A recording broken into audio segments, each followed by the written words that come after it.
Hello everyone, welcome to my YouTube channel. इस video में हम बात करेंगे पीएचडी एडमिशन नोटिस की, जो कि रिलीज किया गया है कुरुक्षेत्र यूनिवर्सिटी जो कुरुक्षेत्र हरियाणा में सिचुएटेड है।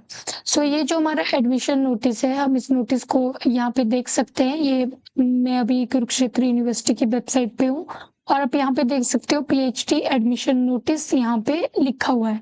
पीएचडी एडमिशन नोटिस जो है वो यहाँ पे बोला गया है, eligible candidates are invited to submit online application form for second round of admission. तो यहाँ पे सेकेंड राउंड ऑफ एडमिशन के लिए जो एप्लीकेशन फॉर्म स्टार्ट हुए हैं PhD program full time to entrance test for the academic session 23-24। ये online application form start हो गया 3 Feb 2024 से, यानी कि आज से स्टार्ट हुए फिल होना, और ये फिल हो सकते हैं 12 Feb तक। आप इसको फीस के साथ सबमिट कर सकते हो। फीस जो है वो 2000 रहेगी। और बाकी की डिटेल हम देखते हैं यहाँ पे। जो हमारे पास full time through entrance test का ये नोटिफिकेशन है। तो यहाँ पे आप देख सकते हो कि इस तरह से हमारे पास जो है नोटिफिकेशन को दिया गया है। कंप्लीट जो है वो डिटेल यहाँ पे प्रोवाइड की गई है। हम कंप्लीट डिटेल यहाँ पे देख सकते हैं। तो ये यहाँ पे शेड्यूल की डेट दे रखी है, admission schedule for second round of admission full time PhD program for the academic session 23-24 जो सेशन है उसके लिए जो है ये शेड्यूल रखा गया है। यहाँ पे आप देख सकते हैं सबमिशन स्टार्ट हो रही है 3 Feb से। 3rd of Feb से आप स्टार्ट कर सकते हो अपना फॉर्म फिल करना, और 12 Feb तक आप फिल कर सकते हो। ऑनलाइन एप्लीकेशन फीस जो है आप 15 तक दे सकते हो, जो कि आपकी रहेगी। अगर मतलब लेट फीस दे रहे हो, लेट फीस ऑफ ₹2000 लगेगी। उससे पहले 2000 है, बाद में आप लेट फीस ऑफ ₹2000 फिर से आपको देनी पड़ेगी।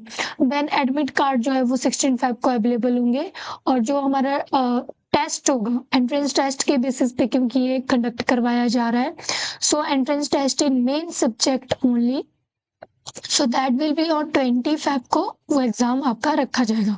और अपलोडिंग ऑफ द आंसर की जो है 21 को रहेगी, 21 को अपलोड कर दी जाएगी। देन फाइनल रिजल्ट 23 Feb तक निकाला जा सकता है। जो भी पूरा शेड्यूल यहाँ पे दे रखा है। इंटरव्यू की डेट 28 Feb से रहेगी। रिजल्ट 26 Feb को अपलोड कर दिया जाएगा। उसके बाद फर्स्ट मेरिट लिस्ट लगेगी 1 March 4 March ये। एंड देन जो भी विलिंग कैंडिडेट जो रह गए हैं बाकी के, उनकी डिस्प्ले ऑफ मेरिट लिस्ट होगी। और इस तरह से कोर्स वर्क जो है वो 12 Feb से स्टार्ट होगा। ये सारा प्रोसीजर है, सारा का सारा शेड्यूल है। जनरल कैटेगरी के लिए जो फीस है वो 1200 है, नॉन रिफंडेबल।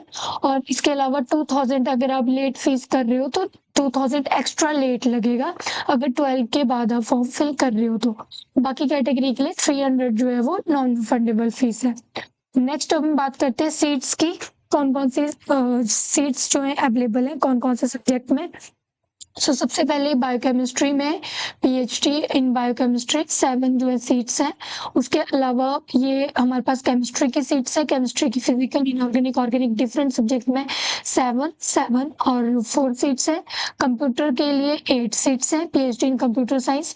एजुकेशन के लिए 1 सीट है। इलेक्ट्रॉनिक साइंस के लिए 16 सीट्स है। जियोलॉजी के लिए 3, अप्लाइड जियोफिजिक्स के लिए 2, देन हिंदी के लिए 1 सीट है। देन उसके बाद आप आगे देख सकते हो होम साइंस के लिए 2 सीट्स है।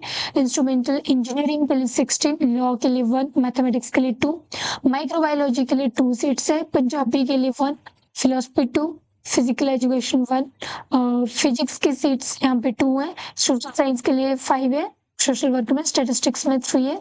और एनवायरमेंटल साइंस में अगेन 2 सीट्स हैं। फार्मास्यूटिकल साइंसेस की 12 सीट है, और इंजीनियरिंग एंड टेक्नोलॉजी की 4 सीट है। Then computer science and engineering की 3 सीट्स है। उसके बाद इलेक्ट्रिकल इंजीनियरिंग की 8, इलेक्ट्रॉनिक्स एंड कम्युनिकेशन इंजीनियरिंग की 22 और मैकेनिकल इंजीनियरिंग की 15। टोटल मिला के 159 सीट्स है। तो ये डिपार्टमेंट है। मैं जो ये हमारे पास जो पीडीएफ है इसको मैं बॉटनी इनसाइट्स टेलीग्राम ग्रुप में अपलोड कर दूंगी। लिंक आपको डिस्क्रिप्शन बॉक्स में मिल जाएगा, आप वहां से इसको देख सकते हो। जो भी आपका सब्जेक्ट अगर है, आपके किसी डिपार्टमेंट में आपका जो भी सब्जेक्ट है उसमें वैकेंट सीट है, तो आप ये फॉर्म फिल कर सकते हो। नेक्स्ट ये हमारे पास पूरा जो हैंडबुक ऑफ इंफॉर्मेशन है पीएचडी एडमिशन की वो है, तो ये भी मैं आपको प्रोवाइड करवा दूंगी पीडीएफ, आप वहां से डाउनलोड कर लेना। तो यहाँ पे अगेन पूरी डिटेल दे रखी है यूनिवर्सिटी की। ये हमारे पास इम्पोर्टेंट डेट है। सो ये हमारे पास इम्पोर्टेंट डेट्स दे रखी है जो स्टार्टिंग से स्टार्ट हुई थी फर्स्ट के लिए, इस सेकंड के लिए अभी शेड्यूल स्टार्ट हुआ है। सो नेक्स्ट हमारे पास ये पूरा का पूरा शेड्यूल उस तरह का है।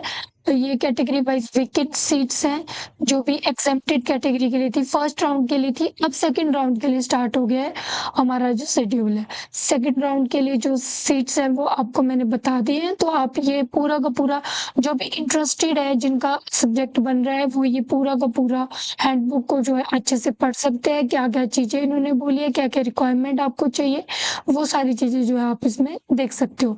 बाकी जो इम्पोर्टेंट डिटेल्स थी वो हम कवर कर चुके हैं एडमिशन शेड्यूल से रिलेटेड, और जितनी सीट्स वेकेंट है वो ये यहाँ पे सीट्स वेकेंट। और जो इम्पोर्टेंट चीज यहाँ पे है that is procedure to prepare merit list, की मेरिट लिस्ट को किस तरह से प्रिपेयर किया जाएगा। सो यहाँ पे admission for exempted category candidates के लिए जो ऑलरेडी हो गई है एडमिशन, सो ये हमारे पास एंट्रेंस बेस्ड है जो हमारा स्टेज 2 का है, क्योंकि एग्जेम्प्टेड में जो है जिन्होंने ये चीजें क्वालिफाई करी थी यूजीसी, सीएसआईआर, नेट, गेट, उनके लिए जो है ये मेनली रखा गया था। अब जो सेकंड वाला हमारा एडमिशन थ्रू एंट्रेंस टेस्ट जो हमारा होगा वो 200 मार्क्स का होगा। एमसीक्यू क्वेश्चंस 100 रहेंगे उसके, टोटल 2 आवर्स का ये जो है वो पेपर होगा। सिलेबस जो होगा वो 50% रिसर्च मेथोडोलॉजी और बाकी का 50% जो है आपके सब्जेक्ट से रिलेटेड रहेगा। जो भी सिलेबस है वो एंट्रेंस टेस्ट का यूनिवर्सिटी की वेबसाइट पे भी है, और दूसरी चीज की नेगेटिव मार्किंग कोई भी नहीं है। सो यहाँ पे बोला गया है 50% मार्क्स एंट्रेंस टेस्ट में आने चाहिए, उसी को जो है आगे कंसीडर किया जाएगा। इवेल्युएशन जो है वो कमेटी जो बनाई जाएगी वो करेगी। उसके बाद यहाँ पे बोला गया है कि मेरिट पॉइंट किस तरह से दिए जाएंगे, 125, अकेडमी की 90 प्लस वेटेज 25, इंटरव्यू की 10। सो अब यहाँ पे मार्क्स इन अकेडमिक इस तरह से लिए जाएंगे कि परसेंटेज मार्क्स जो आपके हैं इंटू 45 डिवाइड बाई 100, और जो क्वालिफाइंग एंट्रेंस टेस्ट है उसके मार्क्स भी इंटू 45 डिवाइडेड बाई 100, ये आपके मार्क्स काउंट किए जाएंगे। उसके बाद जो है वेटेज जो है वो दी जाएगी अगर किसी के पास जीआरएफ है, नेट है, जीआरएफ के 20 मार्क्स लगेंगे, नेट सेट एमफिल डिग्री है या गेट है किसी के पास तो 15 मार्क्स लगेंगे, या फिर नेट सेट एमफिल डिग्री तो 10 मार्क्स लगेंगे। सो इस तरह से मार्क्स उनको जो है वो दिए जाएंगे। और अगर कहीं पे जीआरएफ एसआरएफ प्रोजेक्ट है कुरुक्षेत्र यूनिवर्सिटी का, तो उसके जो है मार्क्स लेस देन और इक्वल टू 1 ईयर के लिए 5 मार्क्स, और फॉर मोर देन 1 ईयर के लिए 10 मार्क्स। तो इन मार्क्स को भी काउंट किया जाएगा, यानी कि पहले वो मार्क्स काउंट करेंगे आपके जो एंट्रेंस में बना रहे हो और जो आपके एमएससी में होंगे, क्योंकि क्वालिफाइंग एग्जामिनेशन वही है। सो उसके बाद क्वालिफाइंग एंट्रेंस टेस्ट के, फिर उसके बाद जो एडिशनल वेटेज देंगे कुछ को जिनके पास स्कॉलरशिप होगी। देन उसके बाद एडिशनल वेटेज 2 भी है यहाँ पे उन कैंडिडेट के लिए जो रेगुलर और अप्रूव्ड टीचर है इन एनी गवर्नमेंट कॉलेजेस और एफिलिएटेड कॉलेजेस जो कुरुक्षेत्र यूनिवर्सिटी के हैं। उसके अलावा रेगुलर साइंटिस्ट को अगर नेशनल रिसर्च लेबोरेटरी में, उनको भी 5 मार्क्स दिए जाएंगे। एडिशनल वेटेज उनको प्रोवाइड की जाएगी। और जिन्होंने क्वालिफाइंग एग्जामिनेशन यानी कि जो उसी यूनिवर्सिटी से पढ़े हुए हैं, एमएससी उन्होंने उसी यूनिवर्सिटी से की हुई है, उनको भी एडिशनल जो है 5 मार्क्स यहाँ पे मिल रहे हैं। नेक्स्ट यहाँ पे इंटरव्यू जो है मैक्सिमम 100 मार्क्स का, यहीं पे देख लो वेटेज मैक्सिमम जो स्टूडेंट वहां से पढ़े होंगे उनको अच्छा खासा 5 मार्क्स का जो है वो वेटेज मिल रहा है। सो इंटरव्यू मार्क्स आएंगे उसके बाद 10 मार्क्स के। सो इसके बेसिस के ऊपर जो है वो पूरा एडमिशन के प्रोसीजर होगा, इसके बेसिस पे जो है वो मेरिट बनाई जाएगी। सो जो भी कैंडिडेट इंटरेस्टेड है, जिनके सब्जेक्ट की सीट्स अवेलेबल है, वो इस फॉर्म को फिल कर सकता है। और जो भी इंटरेस्टेड है अभी पीएचडी में एडमिशन के लिए, चाहे आपके पास जीआरएफ है चाहे नहीं है, यहाँ पे एंट्रेंस होगा, एंट्रेंस के बाद आपके मार्क्स जो है उस तरह से काउंट होगी, और जिनका नेट जीआरएफ सेट है उनके जो है एक्स्ट्रा मार्क्स वहाँ पे काउंट किए जाएंगे। सो वीडियो आपके लिए हेल्पफुल रहेगी। Thank you so much.